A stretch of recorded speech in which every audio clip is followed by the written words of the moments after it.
Bienvenidos, bienvenidas a todos y todas.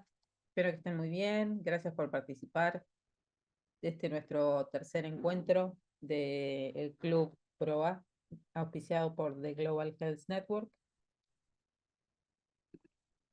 Les voy a volver a pasar, para los que entraron más tarde, por el chat,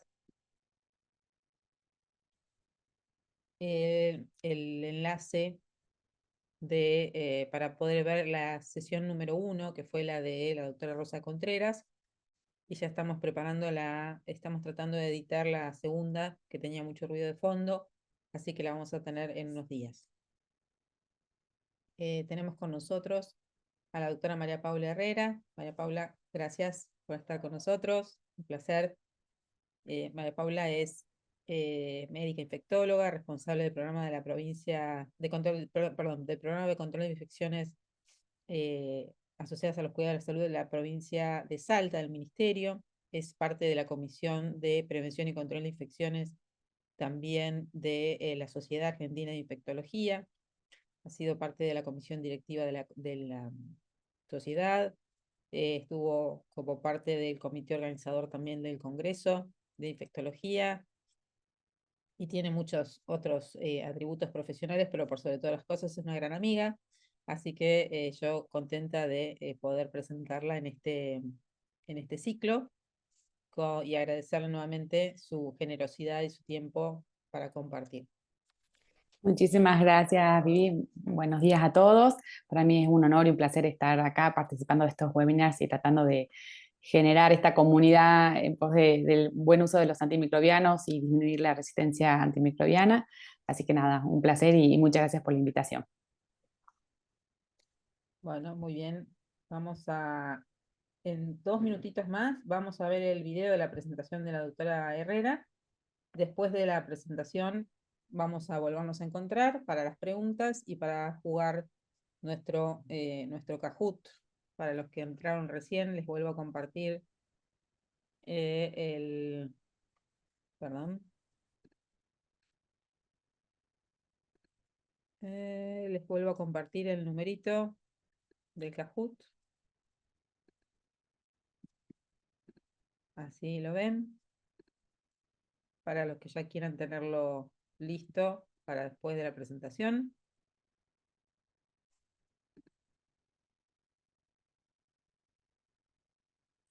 Soy médica infectóloga. Bien, perfecto. Trabajo en la provincia de Salta, al norte de Argentina, y vamos a hablar hoy sobre métodos diagnósticos que ayudan a los programas de optimización de antimicrobianos.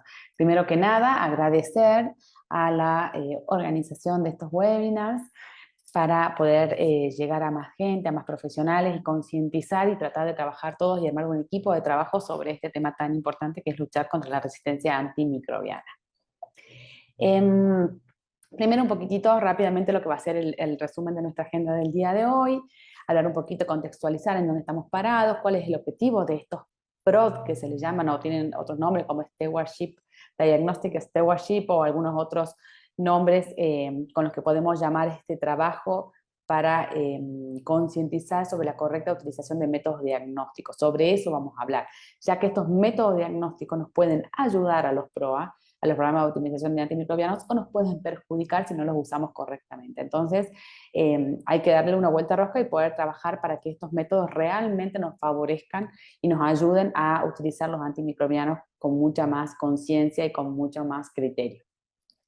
Vamos a hablar de las diferentes fases de los PROD o de los programas de optimización de diagnóstico, que son la fase preanalítica, la fase analítica y la fase postanalítica.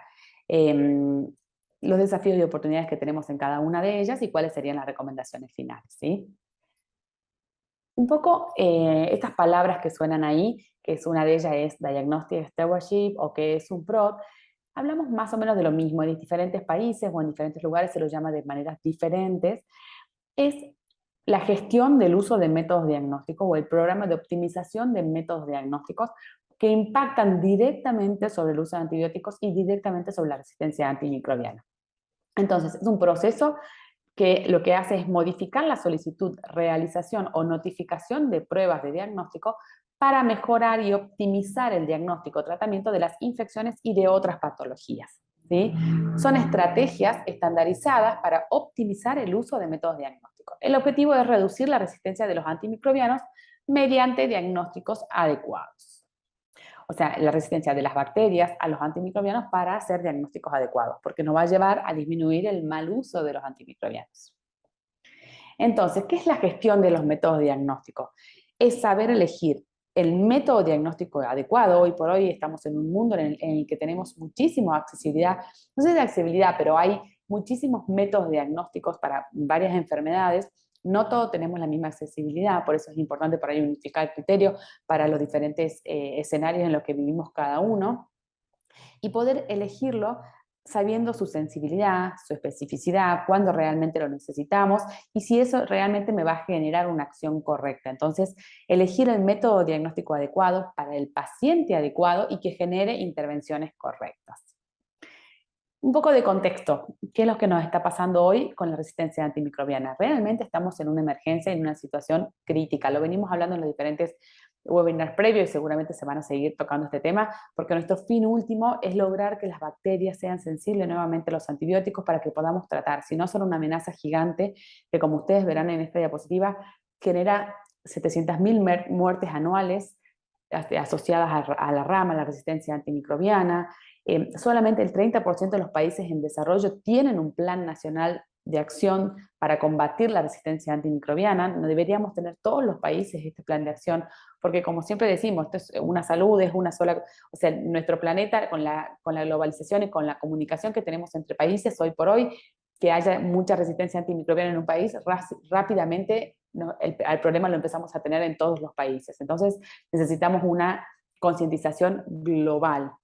Estamos viendo muchos problemas con el tema de la tuberculosis multidrogoresistente. Bueno, y son problemas que realmente conocemos y que realmente nos ocupan, ¿sí? Y que tenemos que poner nuestras energías en poder disminuir y combatir este problema. Entonces, ¿cuál es el objetivo de estos programas de optimización de métodos diagnósticos? Primero que nada, asegurar un diagnóstico correcto al paciente, ¿sí? O sea, que realmente no deje tampoco de utilizar métodos diagnósticos y no pueda llegar al diagnóstico del paciente, pero tampoco sobreutilizarlo y que me confunda la decisión clínica que voy a tomar posteriormente. Siempre priorizando la seguridad del paciente, optimizando los recursos y mejorar la atención del paciente, no generar daño y mejorar las métricas institucionales también, ¿sí?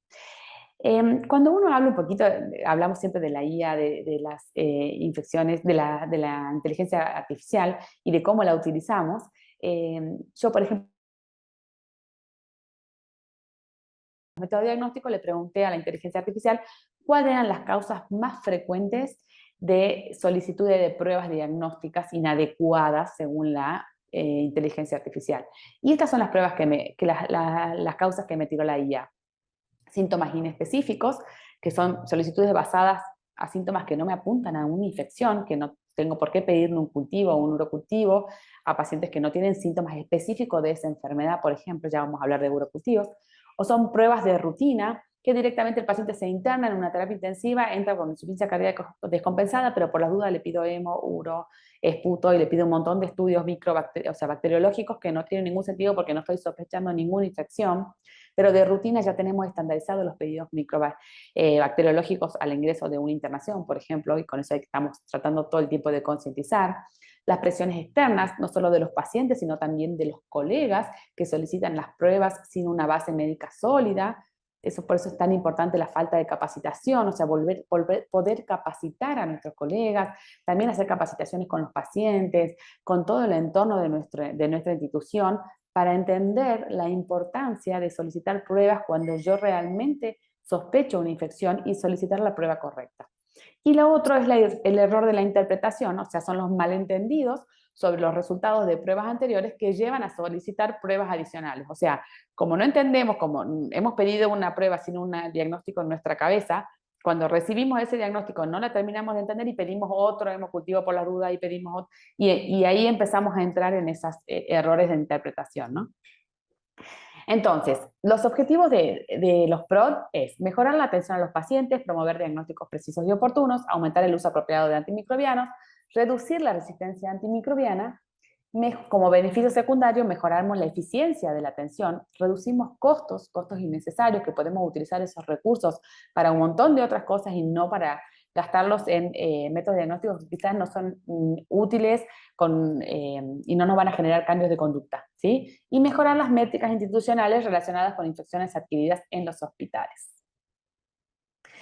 Bueno, es muy, muy, muy importante saber que estos programas de optimización de diagnóstico tienen que estar completamente integrados, relacionados y trabajando en conjunto con los programas de optimización de uso de antimicrobianos y con los programas de control de infecciones. Entre todos vamos hacia el mismo objetivo, que es disminuir las infecciones y disminuir la resistencia antimicrobiana. Entonces, son todos métodos que tratamos de prevenir, estrategias preventivas para disminuir el mal uso de métodos diagnósticos, disminuir el mal uso de antimicrobianos y prevenir las infecciones asociadas al cuidado de la salud.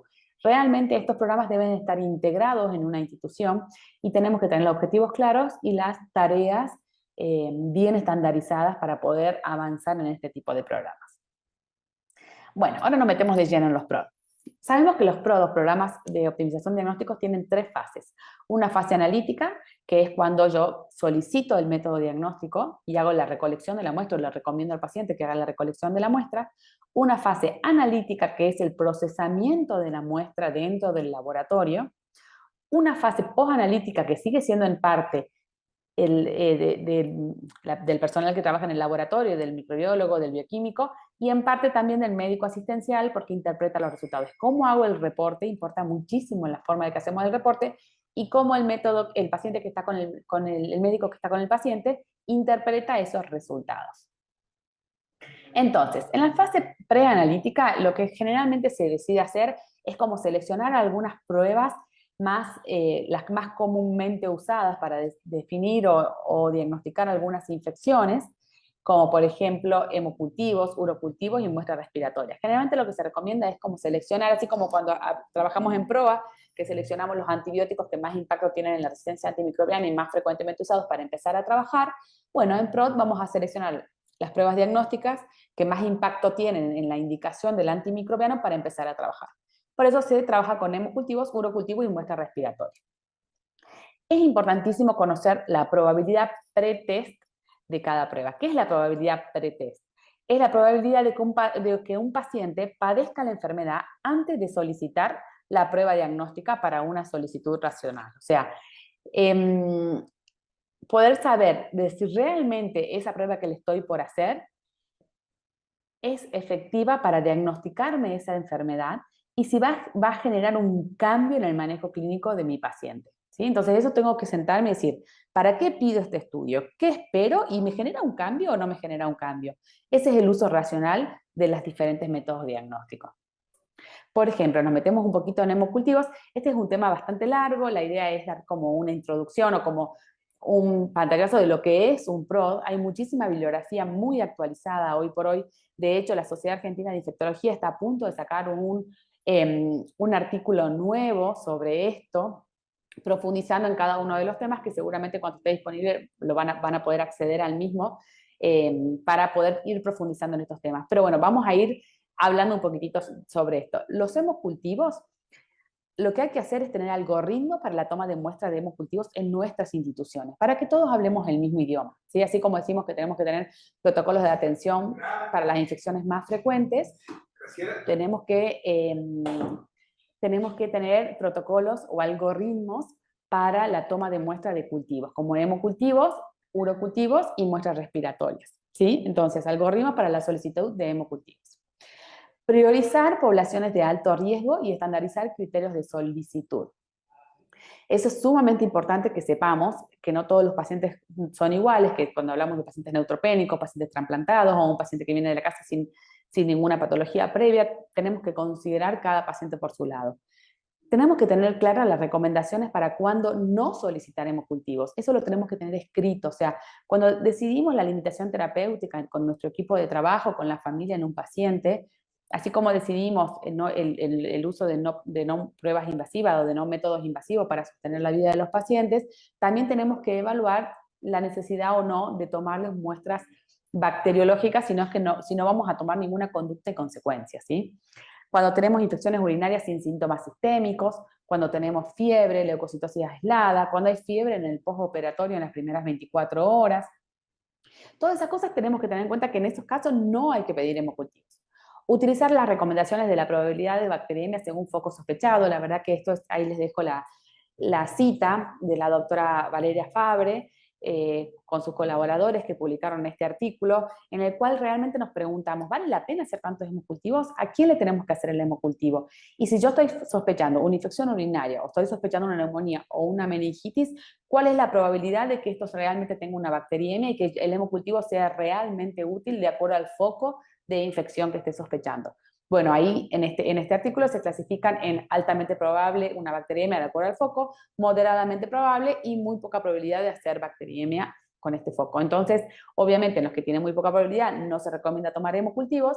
En el moderadamente vamos a evaluar los antecedentes del paciente y en altamente probable sí vamos a pedir hemocultivos. En cuanto a los urocultivos, creo que es uno de los métodos diagnósticos que peor utilizados están, ¿sí? Tener en cuenta que tenemos que solicitar solo ante síntomas urinarios característicos, ¿sí? No ante síntomas inespecíficos, decaimiento. Si bien entendemos que por ahí los pacientes de mayor edad, de la tercera edad, pueden llegar a tener algunos síntomas inespecíficos que se pueden asociar con infecciones urinarias más frecuentes, pero primero tenemos que descartar las otras causas de esos síntomas y recién cuando tengamos una mayor sospecha de infecciones urinarias pedir los urocultivos. Tener muchísimo en cuenta el tema de la bacteriuria sintomática, mirar mucho el sedimento urinario. Si no tenemos un sedimento urinario patológico, no tenemos una infección urinaria. Entonces tenemos que tener mucho cuidado y mirar todo el entorno antes de pedir. Recordar que los síntomas cardinales para las infecciones urinarias son disuria, poliaquiuria y tenemos vesical. No solicitar en los conjuntos de pedidos estándares o síntomas inespecíficos los urocultivos, ¿sí? Y el Bladder Score es un score que justamente habla de los diferentes signos que me hacen pensar a mí en una paciente con una infección urinaria que va a justificar el pedido de hemocultivos. Ese score lo que hace es si hay dolor a la micción, si hay, la primera B es la de si hay sangrado. Cada uno tiene un puntaje que nos ayuda a medir si realmente califica o no para sospechar una infección urinaria o no. Es un score como ejemplo, pero tiene mucho que ver el criterio clínico y que veamos en un contexto cuáles son los síntomas más frecuentes que nos hacen pensar en una infección urinaria. En cuanto a las muestras respiratorias, lo mismo que veníamos hablando de uro y de hemos. Tenemos que tener un algoritmo escrito de cuándo y cómo y por qué tomamos una muestra respiratoria, igual que con los hemos, igual que con los uros, ¿sí? Sobre todo en neumonías de la comunidad, en neumonías asociadas al cuidado de la salud. La importancia de evaluar criterios clínicos y de laboratorio. Elegir el método diagnóstico según la gravedad del cuadro clínico, si le vamos a hacer un aspirado, si le vamos a hacer un minival o un VAL, o qué tipo de muestra respiratoria vamos a tomar. Y evaluar la posibilidad, siempre que esté a nuestro alcance, de utilizar métodos moleculares que acorten los tiempos para la detección de los patógenos y que aumente la sensibilidad y la especificidad de nuestro método.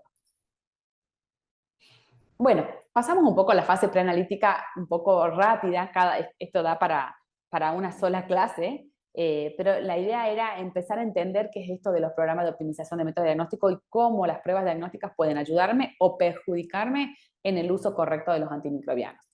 Vamos a la fase analítica, ¿qué es lo que pasa dentro del laboratorio? ¿Sí? ¿Cómo proceso yo la muestra del laboratorio? ¿Y qué puedo hacer? ¿Qué tiene que ver cómo se procesa la muestra en el impacto de que si al paciente le doy antibiótico y de si genero resistencia antimicrobiana? Tiene muchísimo que ver, ¿sí? La importancia de seguir protocolos estandarizados para asegurar la calidad de los resultados. Hoy por hoy la mayoría de los laboratorios se rigen con algunas normas de calidad y tienen que pasar ciertos estándares y protocolos para poder trabajar en laboratorios de microbiología, ¿sí? ¿Qué podemos hacer dentro del laboratorio? Implementar nuestros nuevos métodos diagnósticos que acorden el tiempo hasta la terapia apropiada. O sea, tratar de utilizar y de acceder a estos métodos diagnósticos que nos van a cortar el tiempo de un tratamiento empírico para poder detectarlo más rápido al germen y poder mejorar el efecto del antibiótico frente a ese patógeno, ¿sí? Algoritmo para optimizar la capacidad predictiva de una prueba, ¿sí? Es súper importante esto, la probabilidad pretest, la probabilidad post-test, ya vamos a ver más adelante que hoy por hoy hay hasta calculadoras que me dicen la sensibilidad y especificidad en determinado paciente de mi prueba diagnóstica, es decir, realmente la necesito utilizar o no, si me va a cambiar la conducta o no. Entonces, y ver dentro del laboratorio, ver cómo vamos a realizar y cuáles son los métodos y que tiene que estar todo muy estandarizado. Realizar pruebas secuenciales, condicionales o reflexivas. ¿Qué quiere decir eso? Que, por ejemplo, nos piden un urocultivo. Primero le hagamos el sedimento. Si el sedimento tiene un leucocito por campo, es un paciente que no tiene sonda, que no tiene ningún factor de riesgo, no le hagamos el urocultivo, no tiene inflamación, no es neutropénico, por ejemplo, no tiene inflamación, no tiene, o sea, ya sabemos que no hay un germen que esté generando daño, y si yo le hago el urocultivo y esa muestra se contaminó y el urocultivo me da positivo, probablemente lo puede a ese resultado agarrar un profesional que no mira, que no tiene leucocitos, directamente ver el cultivo e indicar un antibiótico en forma incorrecta porque no tiene inflamación. Entonces, tratar de hacer secuenciales las pruebas. Si esto me da positivo, paso al siguiente paso. Y tratar de estandarizarlo en los laboratorios para evitar llegar a errores de interpretación cuando estoy frente al paciente. Hacer pruebas selectivas, no realizar pruebas de susceptibilidad para situaciones inapropiadas, tener mucho cuidado de si el germen que estoy encontrando se condice con la muestra que estoy tomando y con los síntomas del paciente. O sea, es muy importante la conexión que tiene que tener el equipo del laboratorio con el equipo médico asistencial para poder saber qué busco, qué más puedo buscar, qué pruebas les hago, qué antibióticos puedo probar. Muchas veces nosotros le pedimos a veces en los laboratorios en donde trabajamos, lo que hacemos es, les pedimos que, por ejemplo, no se informen todos los antibióticos sensibles. Tratemos de hacer como una escala de antibióticos. Entonces, si los primeros antibióticos ya son sensibles, informemos, por decirte, el céfalos de primera. No sigamos informando que el céfalos de tercera es sensible, cosas que tratemos de evitar que vayan a utilizar cualquier antibiótico, sino tratar de alguna manera escalonar o dirigir un poco para hacer una correcta selección del tratamiento, por ejemplo. Pero eso se trabaja mucho en equipo, ¿no? O sea, tiene que ser el equipo de los médicos asistenciales con el equipo del laboratorio.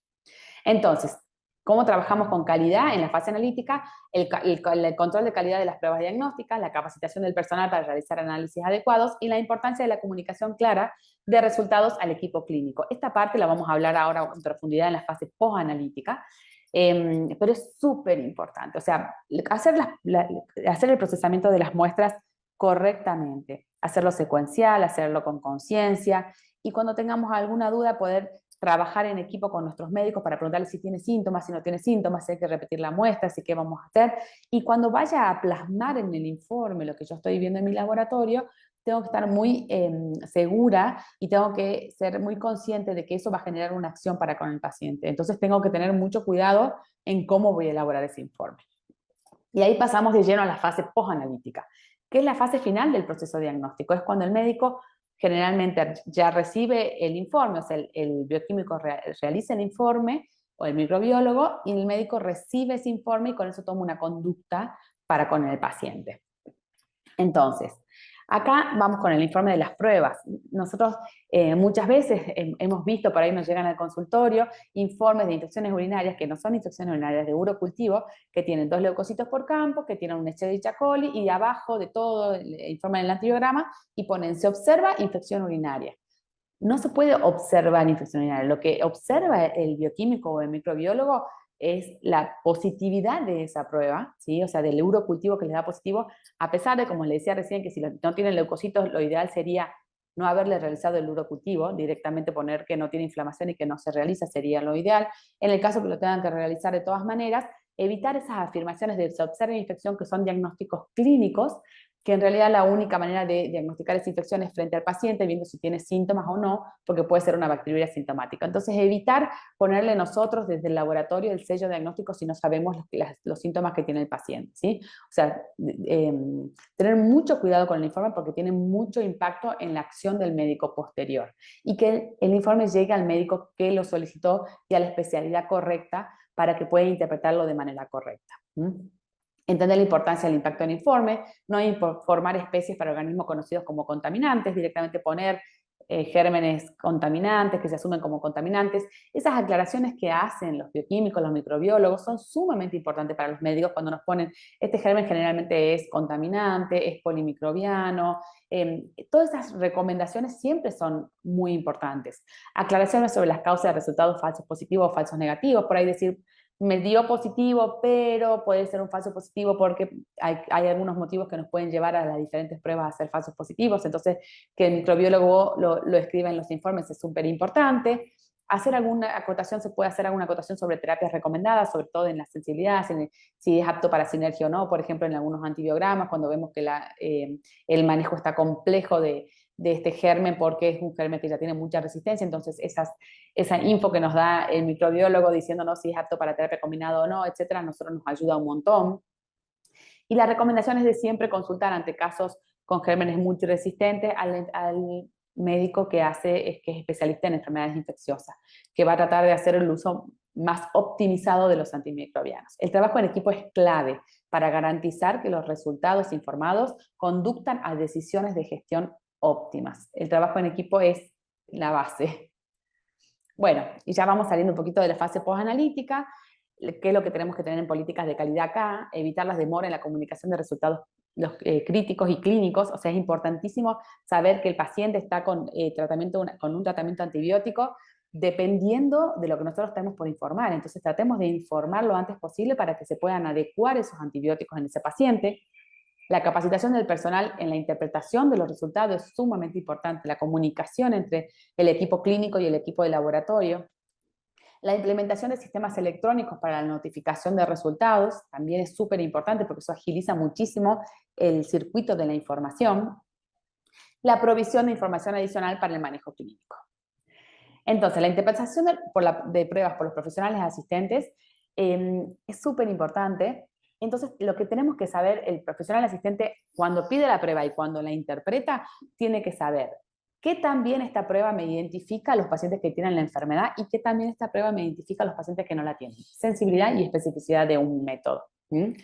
Las pruebas diagnósticas disponibles pueden diferir entre instituciones y cambiar con el tiempo. Entonces, tenemos que saber con qué equipo de laboratorio contamos para poder interpretarlo mejor.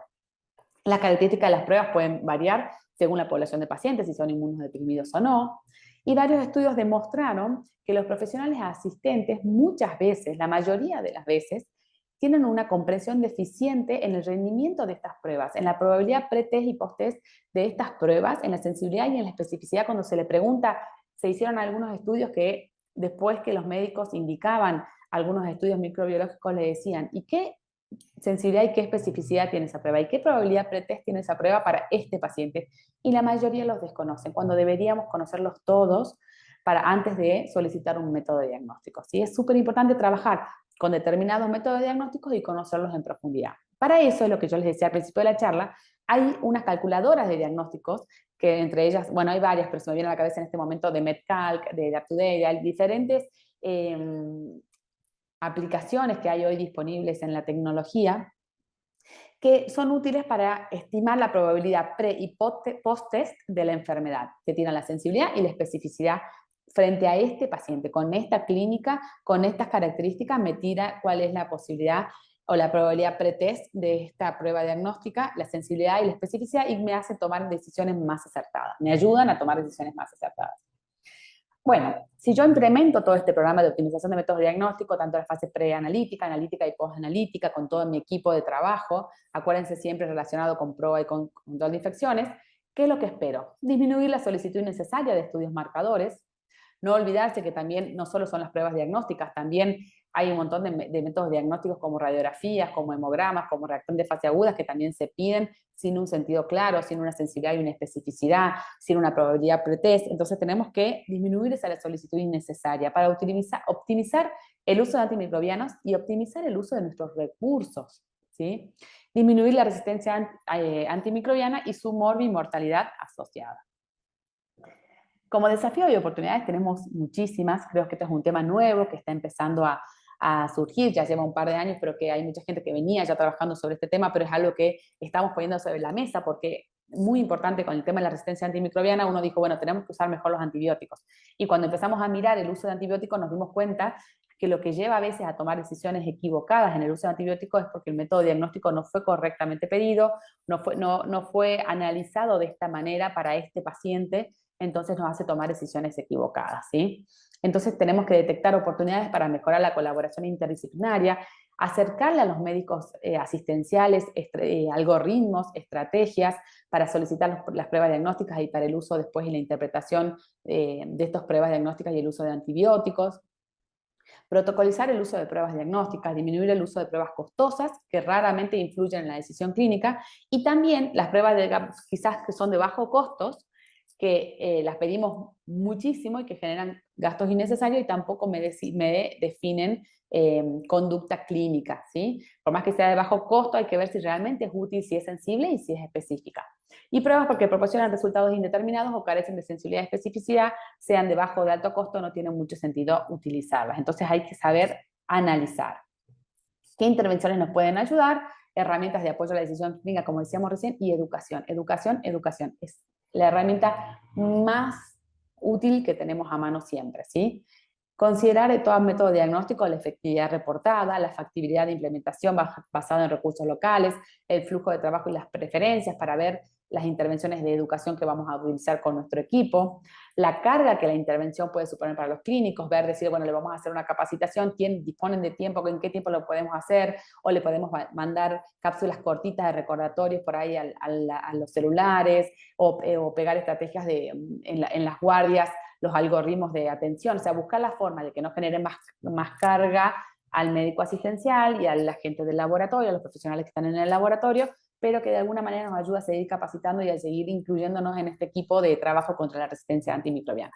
Los beneficios deben evaluarse cuidadosamente con el potencial de consecuencias no deseadas. O sea, recordemos siempre que lo primero que tenemos que hacer es no hacer daño y tratar de tomar las decisiones lo más acertadamente posible o adecuadamente posible para evitar el mal uso de los recursos y poder mejorar la calidad de vida de nuestros pacientes.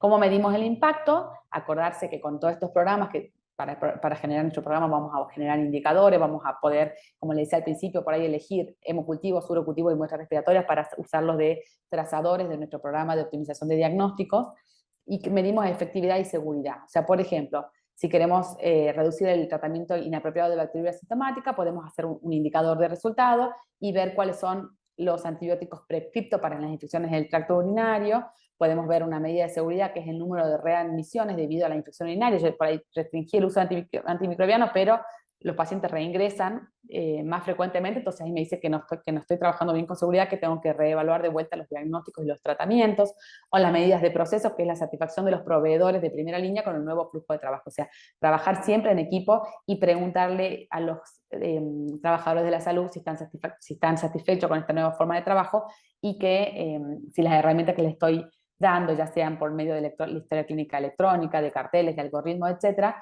le están resultando o no. Yo creo que en general, hablando, digamos, desde un lado de médica asistencial, la verdad que tener a mano algoritmos cuando estamos por ahí en la asistencia rápida de los pacientes, etcétera, realmente creo que ayuda muchísimo, porque nos ayuda mucho a ir aclarando y viendo las medidas a tomar y los caminos a seguir de acuerdo al paciente para no equivocarnos.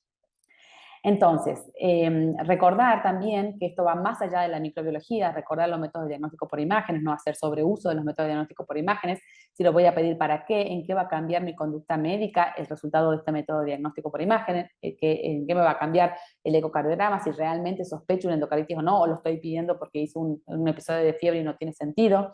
Y las evaluaciones oftalmológicas en muchos casos también nos llevan a mal usos de antimicrobianos, a errores en el diagnóstico, por ejemplo, de toxoplasmosis ocular, de citomegalovirus y de diferentes situaciones en las que tenemos que trabajar en conjunto. Como les decía recién, lo más importante es el trabajo en conjunto con todos nuestros colegas para poder llegar a diagnósticos más precisos, más correctos y utilizar de esta manera mejor los antimicrobianos.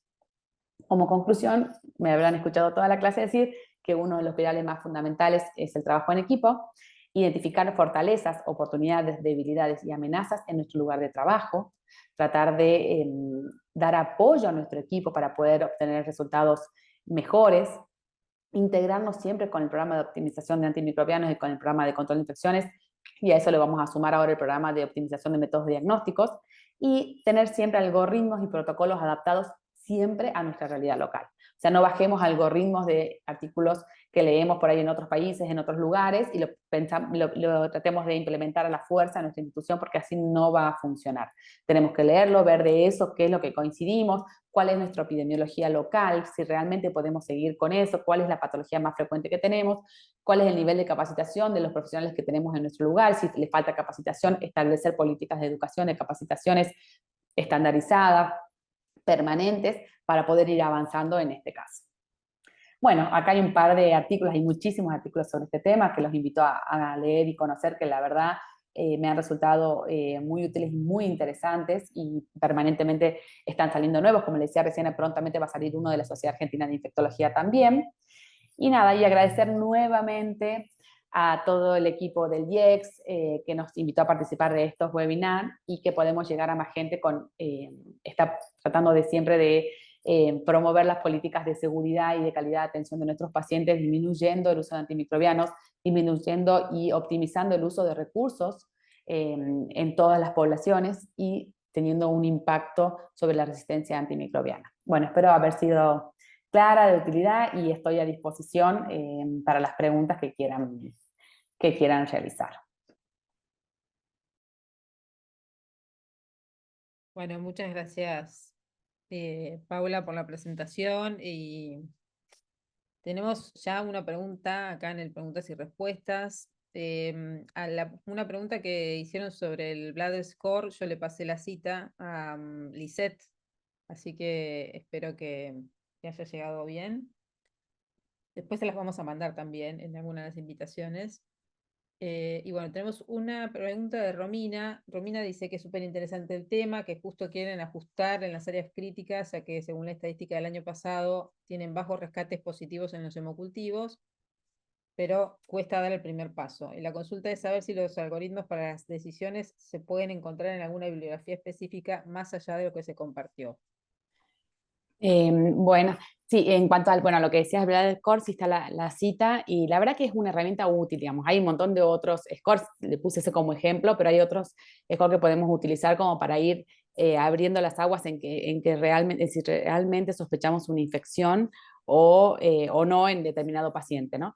Y en cuanto a los hemocultivos, hay algoritmos, como les dije por ahí en la clase, en este momento la Sociedad Argentina de Infectología está a punto de publicar un artículo en el que tienen los algoritmos para hemocultivos, para urocultivos y para muestras respiratorias, que realmente está muy bueno y muy claro. Dentro de la bibliografía que yo les pasé, hay algunos otros algoritmos, pero por ahí son de otros países con otras situaciones locales, que me parece que el que se está generando en la sociedad es muy interesante. De todas maneras, pueden ir leyendo de ahí y después bajar por ahí. No sé si calculo que en los próximos meses, como mucho en las próximas semanas, ya se publicará el de la Sociedad Argentina, y por ahí podrán tenerlo a mano.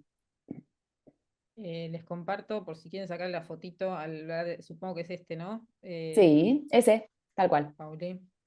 A los que Sí, quieren sí, sí, sacar ese la es. fotito al Bladder Score, ven que tiene un puntaje, de acuerdo al puntaje, ustedes definen si tiene mayor probabilidad de tener o no infección urinaria. Después, bueno, Ángeles dice, apoya totalmente el planteo de las recomendaciones. Una advertencia respecto a los algoritmos de optimización, tanto de pruebas diagnósticas como de tratamiento. Les recomiendo que no se omitan las indicaciones en contexto de donación de órganos y tejidos. Esto puede implicar la indicación de estudios e incluso tratamientos sobre un fallecido en muerte encefálica, y permiten recuperar la posibilidad de donación. Si se omiten en los algoritmos, al momento del proceso de donación, que es urgente, se pierde tiempo valioso hasta la autorización o excepción de donantes y órganos que se pierden. También que los procesos PROA necesariamente aumentarán la posibilidad de todo establecimiento de generar donantes, ya que hoy pueden implicar la pérdida de 1 de cada 4 posibles donantes de órganos en las terapias intensivas del país. Sí, es súper importante ese comentario, porque aparte cada vez más instituciones están incluidas en esta red por ahí de donación de órganos y de ablaciones, etcétera, y creo que en general se manejan con estos algoritmos y es muy importante, tal cual, como decía, el correcto uso de los antimicrobianos para evitar mayor complicaciones en cuanto a resistencia en esas instituciones. O sea que en los algoritmos sí se lo tiene en cuenta y eso igual, como yo les dije durante la clase, es importante los algoritmos, no establecer algoritmos y sacarlos de la bibliografía y ponernos en nuestra institución. Es súper importante, de acuerdo a la complejidad de nuestra institución, adaptar esos algoritmos a nuestra realidad, a nuestros recursos, a nuestra epidemiología, a la capacitación que presentan nuestros profesionales. O sea, ningún algoritmo va a salir directo para nuestra institución. Siempre tenemos que leerlo con conciencia, con todo el equipo y adaptarlo a la realidad teniendo en cuenta eso, ¿no? O sea, si somos un centro de trasplantes, y bueno, depende de la complejidad de cada una de nuestras instituciones. Bueno, gracias a los comentarios. Sí, Ángeles trabaja en Kukai, o por lo menos su mail dice en Kukai, así que es bueno conocer las realidades de todas estas situaciones. Bueno, por ahora no hay más preguntas, así que lo que vamos a hacer es jugar unos minutos. Si se les cierra, si se les aparecen algunas preguntas en su mente, nos avisan y las van copiando. Este es espero que se hayan podido conectar al Kahoot. Yo se lo fui pasando por el chat y lo teníamos al principio. Por favor, pongan una identificación que sea verificable, porque lo que vamos a hacer a partir de ahora es que una lista de puntos, de puntajes, para que cada 2 meses haya un premio para los que tengan los 3 mejores puntajes de Kahoot. Así que pongan o su número de documento, o los últimos 6 números del documento, o su correo electrónico sin el Gmail, sin Hotmail, sino la parte de adelante, algo que sea identificable para ustedes. Bueno, les damos unos minutos para que se vayan sumando y empezamos.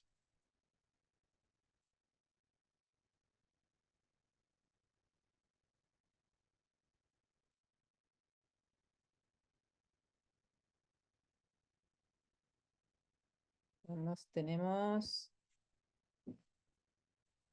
unos cuantos. Vamos a dar unos minutitos más.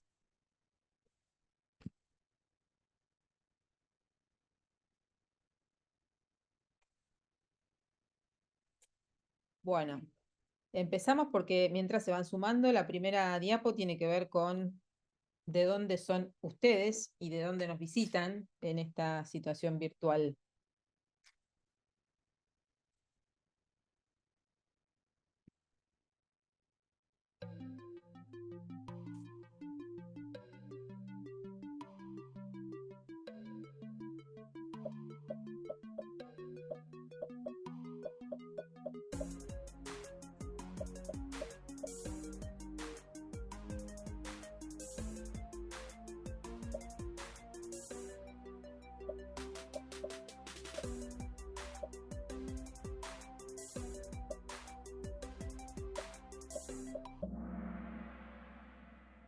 Bueno, muy bien. Tenemos gente de México, tenemos gente de Colombia, de Centroamérica, de Perú, de Bolivia, Paraguay, Argentina, Brasil y de nuestro país, de la región de Cuyo, de Córdoba, de Buenos Aires, de la Mesopotamia.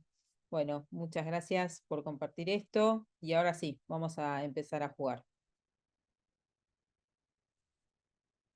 Vamos al primer quiz. ¿Cuál es uno de los objetivos principales de los programas de optimización de métodos diagnósticos?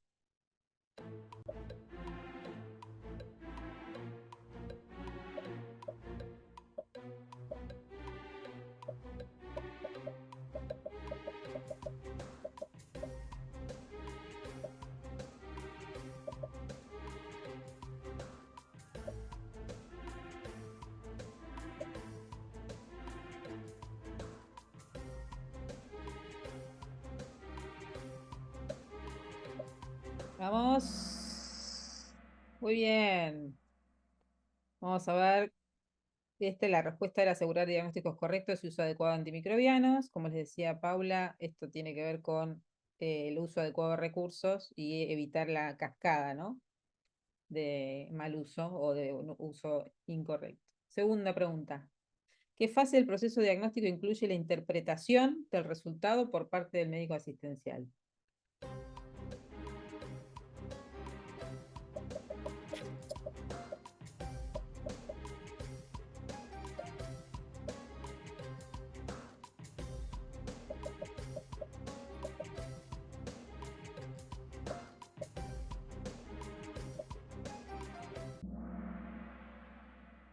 Muy bien. La fase posanalítica. Excelente. Seguimos. ¿Cuál es un error de los siguientes? ¿Qué es un error para solicitar urocultivos según la presentación? Según lo que contó la doctora Herrera.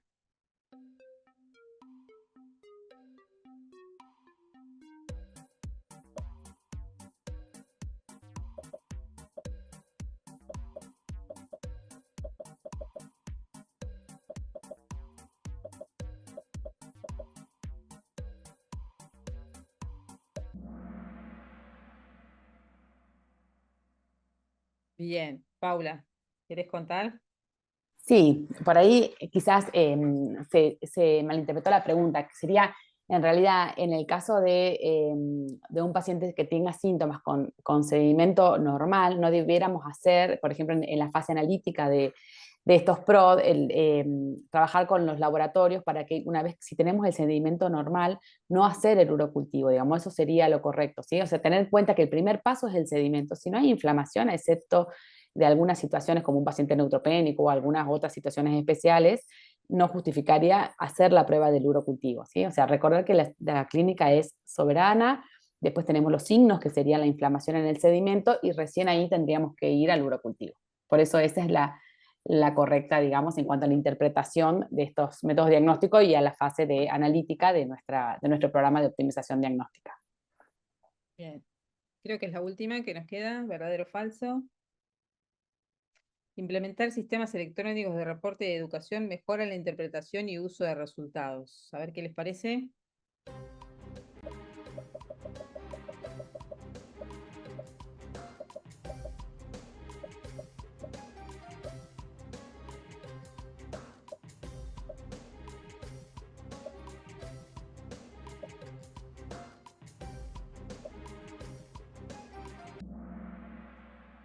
Muy bien. Bueno, ahí fue unánime. Unánime. Súper importante la tecnología hoy. Tenemos que amigarnos con la tecnología y aprender a sacarle su fruto, ¿no? Y creo que cuando en las instituciones que tenemos eh, historias clínicas electrónicas, está bueno poner esos recordatorios cada vez que uno va a pedir, recuerde cuándo hay que pedir y cuándo no. O sea, algunas llamaditos nos ayudan a tomar decisiones más acertadas. Bueno, tenemos a Alejandra. Alejandra, pásame por el chat, por favor, tu nombre y apellido o por el preguntas y respuestas. Tenemos a Dayana, lo mismo le pido. A Camila Luna, ya tengo el apellido.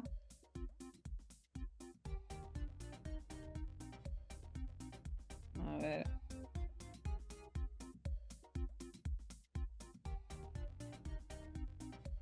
Bueno. Bueno, vamos a apagar esto, la musiquita, y vamos a dejar de compartir el Kahoot. Y tenemos unos minutitos más por si hay preguntas o si querés hacer algún comentario más. Pauli.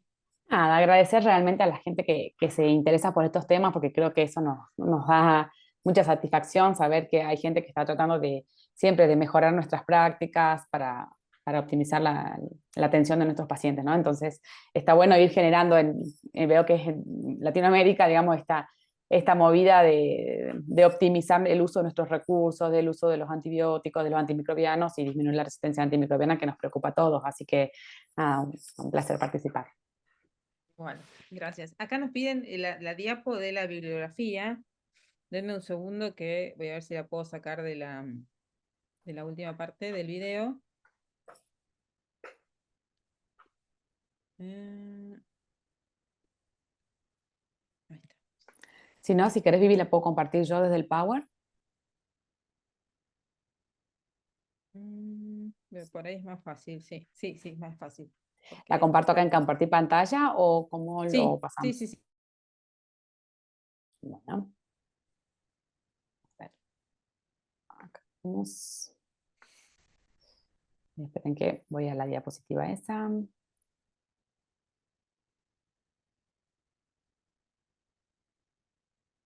Ahí está. Y ahora pongo, ahí la pueden ver.